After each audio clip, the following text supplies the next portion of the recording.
আসসালামু আলাইকুম। Welcome to my channel easy cooking রেসিপিতে। সবাইকে ঈদ মোবারক। যেহেতু কোরবানি ঈদ চলে এসেছে, সো তোমাদের জন্য নিয়ে এসেছি খুব সহজ উপায়ে স্পেশাল গরুর মাংস ভুনা রেসিপি। মূল রেসিপিতে যাওয়ার আগে তোমাদের কাছে রিকোয়েস্ট, আমার রেসিপিটি যদি ভালো লাগে প্লিজ আমার চ্যানেলটিকে সাবস্ক্রাইব করবে, লাইক করো, কমেন্ট করো অ্যান্ড শেয়ার করো। তো আর কথা না বাড়িয়ে চলে যাই মূল রেসিপিতে। আমি এখানে 1 কেজি পরিমাণে গরুর মাংস নিয়েছি। আমি হাড় এবং চর্বি সহকারে মাংসটি নিয়েছি। অবশ্যই হাড় চর্বি সহ মাংস নেওয়ার চেষ্টা করবে। এখন শুকনো ইনগ্রেডিয়েন্টগুলো এখানে 1 চা চামচ হলুদের গুঁড়ো, 1 চা চামচ ধনে গুঁড়ো, 2 টেবিল চামচ মরিচের গুঁড়ো, 3টে লবঙ্গ, 5টা সাদা এলাচ, 1টা কালো এলাচ, 2 টুকরো দারুচিনি আর 1 থেকে 1.5টা জয়ত্রী, অর্ধেকটা জয়ফল। এখানে আছে হাফ কাপ পরিমাণ পেঁয়াজ পেস্ট, এখানে আছে জিরা পেস্ট। হাফ কাপের চেয়ে একটু কম সরিষার তেল নিয়েছি। অবশ্যই এখানে সরিষার তেলটাই অ্যাড করতে হবে। এবার সমস্ত উপকরণগুলো আমি একসঙ্গে মিশিয়ে নিচ্ছি। একে একে সমস্ত উপকরণগুলো আমি দিয়ে দিচ্ছি। এখানে দিয়েছি 2 টেবিল স্পুন রসুন পেস্ট, 2 টেবিল স্পুনের মতো আদা পেস্ট,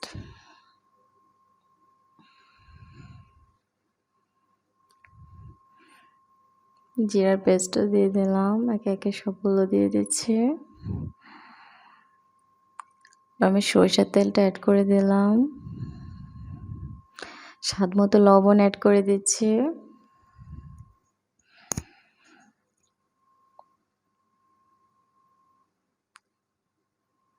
এরপর মাংসের সাথে সমস্ত উপকরণগুলোকে খুব ভালোভাবে মিশিয়ে নিতে হবে।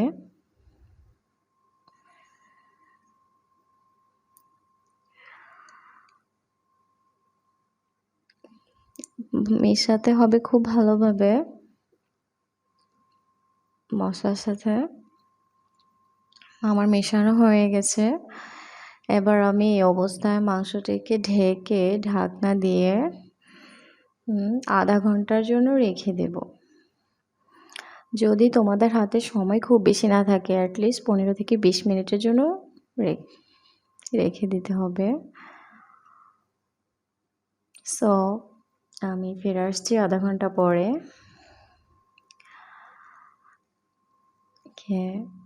এই অবস্থায় আমি কোনো পানি দিইনি। এখন শুধু আমি চুলাটা ধরিয়ে দেব, ঢাকা দিয়ে দেব। পানি দেওয়ার কোনো প্রয়োজন নেই। মাংসতে যতটুকু পরিমাণ পানি বের হবে। এই পর্যায়ে আমি 10 মিনিট পরে প্রায় ঢাকাটা উঠে দেখলে অনেক পানি বের হয়েছে মাংস থেকে। আমি এখন একটু নেড়ে চেড়ে দিয়ে মাংসগুলোকে আবার ঢাকা দিয়ে রাখবো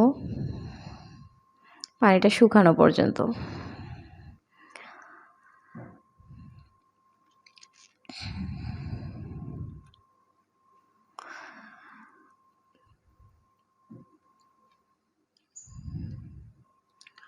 ঢাকা দিয়ে দিলাম। চলে এসেছে, আমার পানিটা প্রায় শুকিয়ে গেছে। এই পর্যায়ে আমি দিয়ে দেব হাফ কাপের মতো পেঁয়াজ বেরেস্তা। পেঁয়াজ বেরেস্তাটা দেওয়ার পর খুব ভালোভাবে মাংসের সাথে মিশিয়ে নেব। খুব ভালোভাবে নেড়েচেড়ে মেশাতে হবে। আসলে মাংসটা খুব ভালোভাবে কষিয়ে নিতে হয়। কষানো যত ভালোভাবে মাংসটা কষানো হবে মাংস রান্না ততটাই ভালো হবে। এ পর্যায়ে আমি পানি দিয়েছি। পানিটা আমি একবারে দেব না, আমি 2 বারে পানি অ্যাড করব। এই পর্যায়ে প্রথমবারের মতো পানিটা আমি অ্যাড করেছি। পানিটা অ্যাড করার পরে আমি ঢাকা দিয়ে দিলাম পানিটা শুকানো পর্যন্ত। আমি আবার নেক্সটে পানি অ্যাড করব। পানিটা প্রায় শুকিয়ে এসেছে। এখন দেখেন মাংসের কালারটা খুব সুন্দর হয়েছে। এই পর্যায়ে আমি দ্বিতীয়বারের মতো আবার পানি অ্যাড করছি। আমি পরিমাণ মতো পানি দিয়ে দিয়েছি যাতে মাংস সেদ্ধ হয়ে পরে আমি আর কোনো পানি অ্যাড করব না। এখন আমি ভালোভাবে নেড়েচেড়ে ঢাকনা দিয়ে দেব মাংসটা সেদ্ধ হওয়া পর্যন্ত।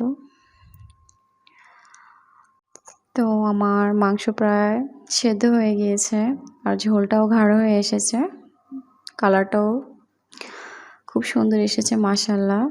এ পর্যায়ে আমি একটু নেড়েচেড়ে দেব, একটু নেড়েচেড়ে এখন আমি 1 চা চামচ ভাজা জিরে গুঁড়ো অ্যাড করব আর 1 চা চামচ গরম মশলা গুঁড়ো দিয়ে দিলাম। এই পর্যায়ে তোমরা লবণটা ঠিক আছে কিনা চেক করে নিতে পারো। সো এখন একটু নেড়ে চেড়ে আমি এটাকে ঢাকনা দিয়ে দেব জাস্ট 2 মিনিটের জন্য।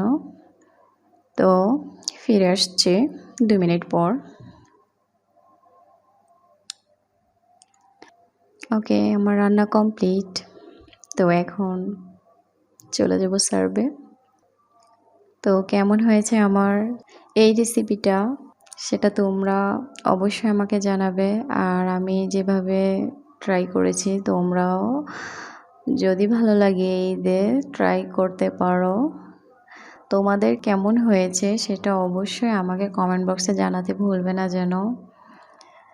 আর আমার রেসিপিটি যদি তোমাদের ভালো লেগে থাকে তাহলে প্লিজ আমার চ্যানেলটিকে সাবস্ক্রাইব করো এবং পাশে থাকা বেল আইকনটি প্রেস করে দাও যেন আমার নতুন ভিডিও ছাড়ার পর তোমাদের কাছে সেটা পৌঁছে যায়। ওকে, তাহলে আজকের মতো এখানেই। আল্লাহ হাফেজ।